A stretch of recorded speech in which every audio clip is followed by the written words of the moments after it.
సౌందర్య లహరి గురించి దాదాపు ఇక్కడ ఉన్న వాళ్ళకు ఒక సగం మందికి తెలుసు, ఇంకో సగం మందికి తెలుసు, తెలియదు. ఇప్పుడు మనం దళిత పారాయణం విష్ణు పారాయణ చేస్తామో అమ్మవారికి కూడా అది ఒక సౌందర్య. రేపటి నుంచి మా ఇంట్లో సాయంత్రం 6 గంటల నుంచి 8 గంటల వరకు నేర్పించబడుతుంది. 15 రోజులు నేర్పించబడుతుంది. ఎవరికి ఇష్టం ఉన్న వాళ్ళు అందరూ తప్పకుండా రాగలరు.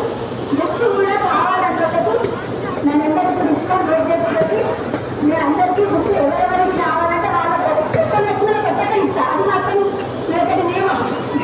ఎందుకంటే ఎక్కడ తగ్గుబడి చేయడం లేదు. ఎక్కడ రేపటి నుంచి ప్రతి ఒక్కరు ఆడవాళ్ళు నేర్చుకొని నేర్చుకోవాలని కోరిక. అయినా వచ్చి నేర్చుకుంటుంది. నేనేమో నేర్చుకుంది కాదు. రోజు 5 శ్లోకాల తప్పులో 15 రోజులలో 100 శ్లోకాలు మొత్తం చేయగలగాలి.